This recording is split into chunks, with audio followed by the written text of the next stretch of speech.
जोहार जतो कोके सागुन दाराम आर मिदटेन नवा भिडियो रे तीन 2024 रेना 19 जून काना आर होला दा 18 जून तहे काना ओना जतो हर के बोन बाड़ाया तबे होला तहे काना मिदटेन विशेष दिन जहाँ दो हुयो काना होला दो नेट रिया एग्जाम तहे काना जहाँ दो नेशनल टेस्टिंग एजेंसी खन हाताव होय लेना आर तेहिनो ठीक 19 जून रे निंदा 10:30 प्राय नितो खबर हिजुक काना जे ओना एग्जाम को कैंसिल करा तो नोआ को नेल काते तो जतो हर के जहातना एग्जाम बोन एम कदा जतो हरा मने रिया अवस्था एकटू खराब गे होयोआ कारण इन आशा काते बेटा परीक्षा बोन एमार हठाৎ करे जखन कैंसिलआ तखन नोआ ব্যাপার आडी कष्ट माने बुझाबोन जतो हर के आडी कष्ट बोन बुझा जहाय को बोन एम कदा भागी जहाय एग्जाम होइले ना से खराब होय रहो जहाय अटेंड कदा एग्जाम आबार जदि कैंसिलआ आबार नेक्स्ट टाइम ते एग्जाम एम होयोआ जतो हर ठेन के नोदा आडी मिदटेन अफसोस रेया कथा से आडी खराब बुझुआ जतो हर ठेन तो तेहिं ठीक 10:30 समय केंद्रीय शिक्षा मंत्री आरकी नोआ एग्जाम कैंसिल कदाय आर नोआ एग्जाम कैंसिल या रीजन होयो कना किछु मिस्टेक्स को नाम कदा पेपर लीक आयमा किछु को नाम कदा तो ओना खातिर नोआ तदंतो चालू कना सीबीआई तदंतो तो ओना खातिर नोआ एग्जाम आपातत को कैंसिल कदा आर गपा आबार नोआ एग्जाम तिसो होयो ओना रिया बोले नोटिस को एमा को जे 3 एग्जाम होयो नोआ तो मेटे कथा लिया जे किछु दिन आगे बोन नेल केदा जे नीट रिया एग्जाम इदी काते चिक्का झमेला चालू कान थेना नीट रिया एग्जाम जेमन पेपर लीक लेना तो से क्षेत्र में सुप्रीम कोर्ट रे मामला आयमा किछु एखोनो चालू कना मामला चालू कना एखोनो डिबेट चालू कना विभिन्न रकम तार माझे रेगे ओना बांग कटाव कटाव काते गे ओना नीट परीक्षा किंतु नेशनल टेस्टिंग एजेंसी गे हाताव लेदा आर नोआ नेट परीक्षा नेशनल टेस्टिंग एजेंसी माध्यम तेगे होय लेना तो नोआ रिया हो नोंका व्यापार आंजम होय कना बिहार पटना से किछु प्रॉब्लम होय कना ओना आबार सीबीआई तदंत आयदा को 19 जून निंदे 10:30 समय नोआ खबर जखन को एमदा जे एग्जाम कैंसिल हुआ ताहले निश्चय एग्जाम कैंसिल कना तबे गापा ठीक को लय बोना जे 3 समय एग्जाम होयो 3 तारीख हिलो एग्जाम होयो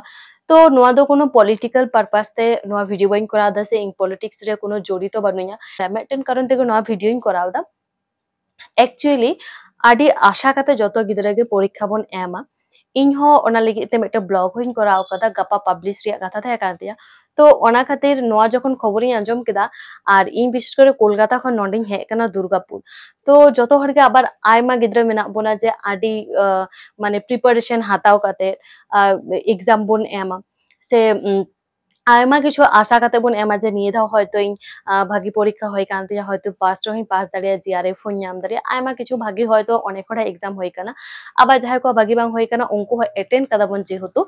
किंतु नोआ मेटेन खराब बुजुआ जे माने आबो एग्जाम होइना भागी होय कान तिया जहाय आशा लेदा बोन जे भागी होय कान तिया हयतो इन पास किंतु उनिया मने रे नितो चिक्का चालू काना जखन नेक्स्ट टाइम आबार एग्जाम होयोआ माने गापा जखन नोआ एग्जाम रे डेट को डिक्लेयारा तखन किंतु ऑटोमेटिक मेटेन जहां माइंड सेट तहन तबोना ओना माइंड पूरा चेंज होता बोना से एग्जाम एम रे इंटरेस्ट हो बांग तहन तबोना जहां एग्जाम बेसी रिस्पेक्ट काते बोन एमा नोआ को एग्जाम रे दो आबो जतो हर आबो 100% एम रे बोन चेष्टाया तबे नौका को कारण जदि घटना घटा ताहले का तो ऑब्वियसली मेटेन स्टूडेंट होय काते जतो हर के मन रापुदवा আর ওনা খাতে কে নোয়া ভিডিও করা দো কোনো পলিটিক্যাল পারপাস से कोनो ভিউজ জাম লাগি কোনো কিছু লাগি বা বাট এন স্টুডেন্ট হিসাব কাতে নোয়া ভিডিও ইং করা দা যে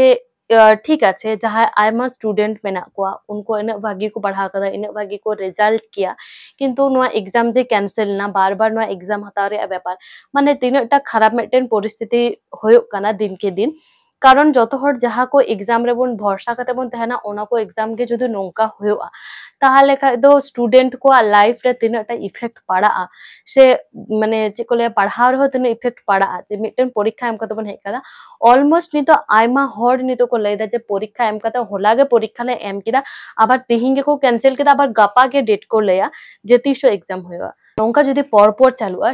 जतो हड़ा रेगे माने मने रे आरकी खराब जामा तबे जाय होक नोआ एग्जाम कैंसिल कदा को ओना मा जतो हड़ी लेया पेगे सीबीआई तदंत हो चालू कना बिहार पाटना रे समस्या होय कना पेपर लीक रिया नोंका खबर आंजमक कना আর যত হর তাহলে খবরে নজর দহাই তাবন পে এক্সাম ডেট তিসো হিজুক কানা ওনা কো যাতে খবর বন দহাই মা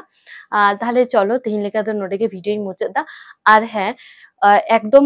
মনে শক্ত কাতে তেহেন তাবন পে যাহাই হয়তো এক্সাম পে এম কাদা আডি আশা কাতে মেনা পিয়া যে পাস কিয়া পে তো